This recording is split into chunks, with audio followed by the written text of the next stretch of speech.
私はレミ、30代の専業主婦で、夫と娘の3人暮らしです。学生時代に出会った夫の淳とは結婚6年目。夫は優しくて、いつも家族を大切にしてくれるので、私たち夫婦は今でも新婚時代のように仲良しです。3人兄弟の末っ子だった夫には兄と姉がいました。私は彼らとも仲が良く、全員既婚ですが、たまに子連れで集まって食事をすることもありました。義母もいつもニコニコと穏やかで優しくて、私のことを可愛がってくれます。だから、私は義家族のことが大好きだったのですが、一人だけどうしても好きになれない人がいました。それは義父です。義父はいい人ばかりの義実家の中で、ただ一人みんなから敬遠されていました。というのも、義父は恐ろしいほどの暴君だったのです。幼い頃から横暴な義父に悩まされた夫は、自分が結婚したら父親のようにはなるまいと反面教師にして育ったそうです。そんな夫だからこそ、私は幸せな結婚生活が送れているのかもしれません。義父は若い頃から封建的な人で、家族は家長の言うことを聞くべきだという考えでした。義父の言うことは絶対ですから、何をするにも常に義父の意見が優先。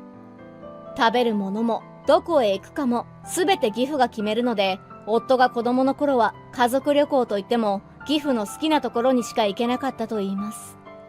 男尊女卑を振りかざす義父は、当然のごとく義母のことを家政婦のように扱っていたそうです。義母は長年、スーパーのレジ係として働いていたのですが、義父は、パートなんて仕事のうちに入らないと言って馬鹿にして家事は一切手伝わず、義母がどんなに忙しくても家のことは全て任せていました。義母は何度も離婚を考えていたらしいのですが、子供たちの生活を考えると離婚には踏み切れなかったようです。義父は子供に対してもしつけと称してやりたい放題、自分の価値観を押し付けてきたそうです。義兄や夫には勉強しろ、いい大学に行けと口うるさく言うのですが、女に学歴は必要ないと言って義士には大学の学費を出さなかったとか。勉強の得意な義士は義父に反発し、アルバイトをして自力で大学に通ったそうです。さらに義父は子供の趣味にも口を出してきました。夫は小さい頃から運動が苦手で、絵を描いたり本を読むのが好きだったのですが、義父は男ならスポーツをやるべきだと主張して義父の好きな野球を強要。夫が嫌がるのにもかかわらず、無理やり野球チームに入れ、厳しい練習を強いてきたようです。中学に入ってからはさすがにやめたそうですが、苦手なスポーツを押し付けられるのは本当に辛かったと思います。義母はそんな義父から子供たちを早く解放してやらなければと思ったのでしょう。義兄も義士も義母にせかされるように一人暮らしを始め、最後に残った末っ子の夫も大学卒業と同時に義実家を出ました。夫は義母を義士と二人きりにするわけにはいかないと思ったようで、最初は義実家を出るのをためらったそうです。しかし義母は親のことは気にせず自分の人生を生きなさいと夫の背中を押し、結局義母一人で義父の横暴に耐えることになったのでした。ちなみに私はほとんど義実家に行ったことがありません。義母や義兄たちと食事をするときも私たちの家に来てもらうか外食をしていました。私が義父に会わなくてもいいよう夫が気遣ってくれていたからです。義父は私たちが結婚の挨拶で義実家に行ったとき、私の顔を見るなり、中の下ってところだなと下品な笑みを浮かべて言ってきました。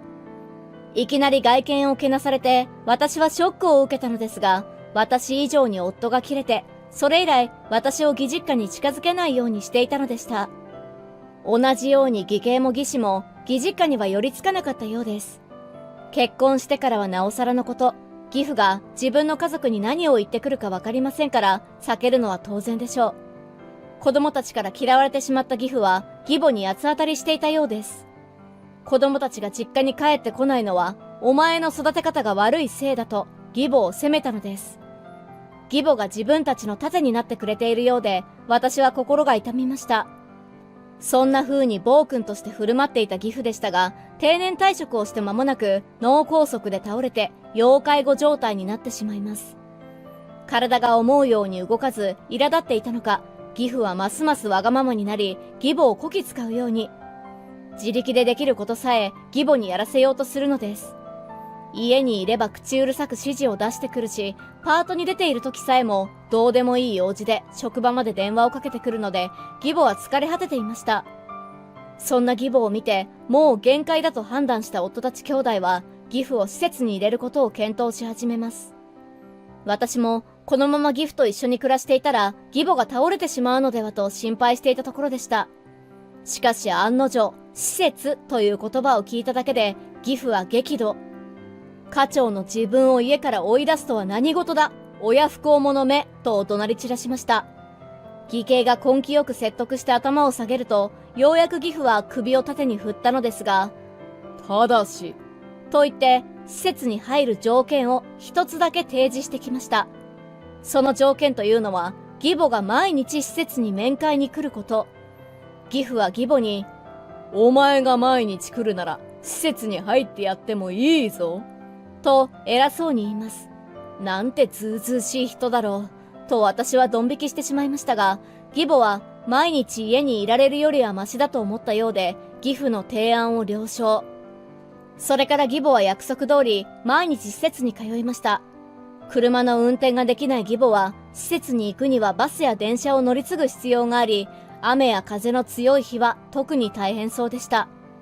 しかし義父は相変わらず傲慢で、面会に来てくれた義母に今日は来るのが遅かったと文句を言ったり、あれこれ用事を言いつけてきました。義母は義父の言うことを聞いていましたが、無理がたたったのでしょう。ついに体調を崩してしまいます。義母はしばらく入院して義実家に戻ったのですが、やはり体力が衰えているのか、会いに行くと顔色が悪く、寝込みがちになっていました。私たち夫婦は義実家の近くに住んでいたので、この機会に同居しないかと義母を誘いました。でも義母は子供たちには迷惑をかけたくないと言って断ります。迷惑なんかじゃない。一緒に暮らそうと何度説得しても、義母は自分の老後のことはちゃんと考えているから大丈夫よと微笑むのでした。義母が面会に行けなくなってからというもの、義父は子供たちにしつこく会いに来いと言ってくるようになります。夫も義兄たちも義父からのしつこい連絡には困っていました。それぞれ仕事を持っていて忙しいし、正直みんな義父とは関わりたくなかったからです。しかし義父が、誰も来ないなら施設を出てやると騒ぐので、さすがに毎日は無理ですが、仕方なく交代で面会に行くことに。私も仕事が忙しい夫の代わりに、時々義父の施設を訪れるようになりました。義父は相変わらず横柄で、あれが欲しい、これが食べたいと言っては、私に買ってこさせようとしたり、わがまま放題。義父との面会は苦痛でした。体が不自由なのだし、身内に頼るのは仕方ないのですが、ありがとうの一言もなく、やってもらって当然という態度なのです。私は専業主婦とはいえ小さな子供がいるので、決して暇ではありません。でも義父は性別が女というだけで男の世話をして当たり前と考えているようでした。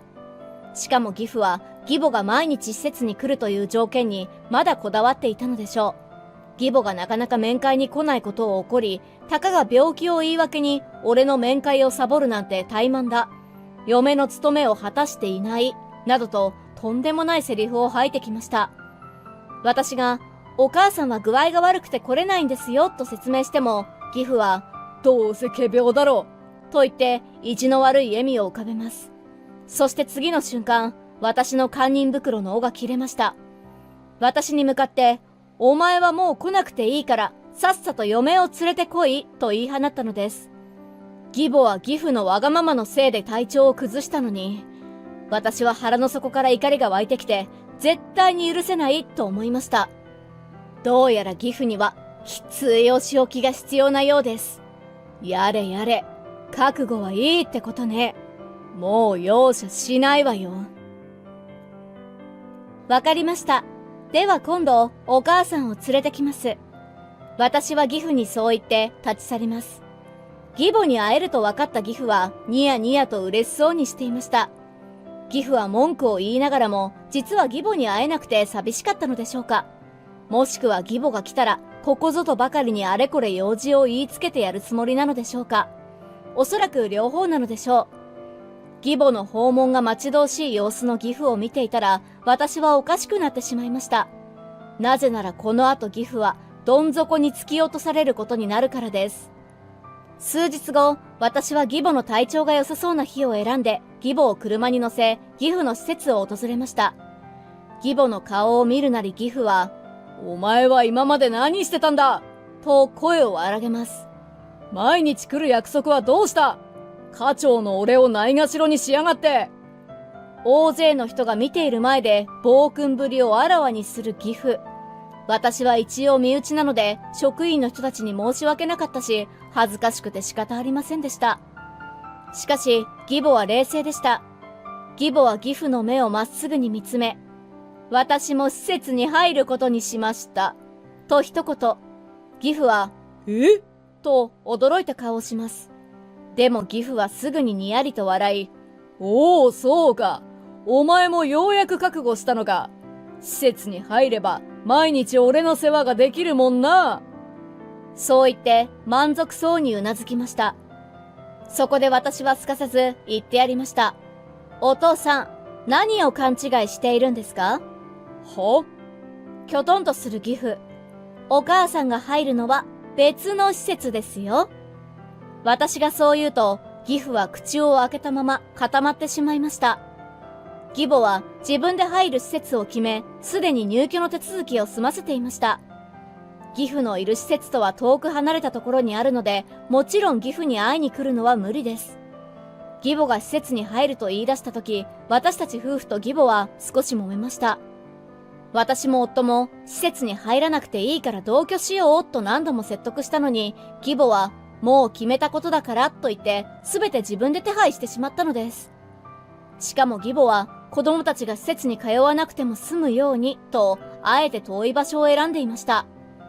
義兄も義士ももっと自分たちを頼ればいいのにと困っていたようです。施設に入ればお金もかかるし、義実家よりも遠いところにあるので、義母になかなか会えなくなってしまいます。がっかりする私たちに義母はこう言いました。お父さんのせいで、あなたたち子供にまで苦しい思いをさせたのを、私は申し訳なく思っているの。せめて大人になったら、親のことは気にせず、自分の人生を楽しんでほしいのよ。はじめは納得できなかった私たち夫婦も、義母がそこまで思ってくれているなら、と、施設に入ることに同意。入居の準備を手伝うことにしたのでした。義父としては、義母が自分と同じ施設に入れば、また義実家にいた頃のように、毎日自分の世話をしてもらえると思ったのでしょう。義母が施設に入ると聞いた瞬間、これで自分は楽ができると期待したに違いありません。まさか別の施設に行ってしまうとは予想もしていなかったのか、真っ青な顔で呆然としています。そんな義父に向かって義母は言いました。私が30年以上我慢した理由を教えてあげるわ。これまでになく強い口調の義母に、義父はびっくりした顔で義母を見ます。私があなたと別れなかったのは、子供たちがいたからよ。大切な子供たちを路頭に迷わせるわけにはいかない。そう思って30年もの間耐えてきたの。でも子供たちがみんな独立して立派に家庭を持った今、私があなたといる理由なんて一つもないわ。義母は淡々と話します。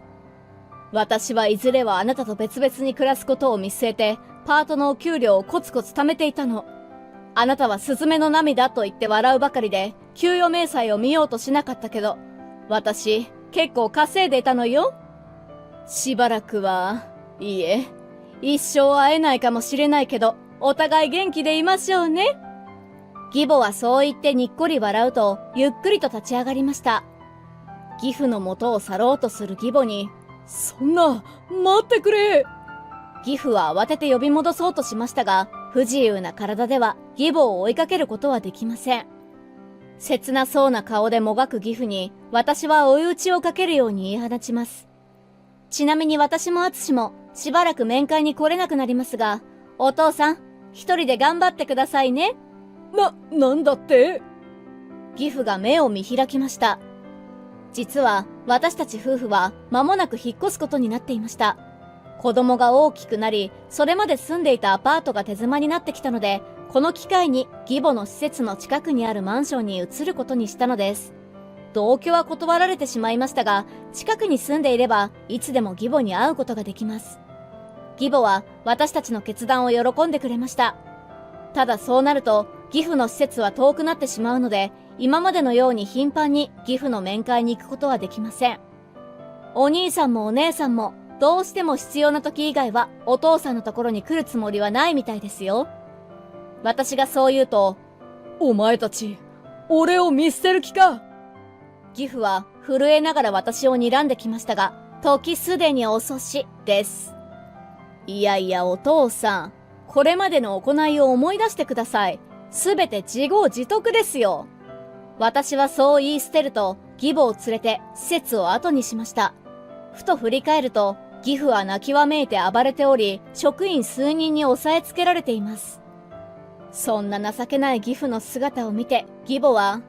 あの人も、これでようやく反省してくれるかしらね、と苦笑していました。長い間義父に虐げられっぱなしで、よく義母は我慢できるな、と、私はずっと不思議に思っていたのですが、義母はしたたかに動いていたようです。子育てと家事をこなしつつ、パートに出て働いていた義母を見て、義父は、所詮パート勤めのくせに、と言って馬鹿にしていました。でも義母は、真面目に働き続けたことで、職場の信頼を得て、パートという立場ながらも責任ある仕事を任され、給料もそれなりにもらっていたようです。そして、義父の知らない間に、老後の資金をコツコツ貯蓄していたのでした。ようやく義父から解放され、穏やかに微笑む義母を見ると、私も晴れやかな気持ちになりました。それから間もなく、義母は施設に入りました。引っ越しを済ませた私たちが会いに行った時、義母は予想以上に元気でびっくりしました。義母によると、スタッフの人たちは皆親切で、気の合う友人もできて、毎日楽しく過ごしているそうです。一方、義父の施設には、私たち夫婦も義兄や義士もほとんど顔を出さなくなりました。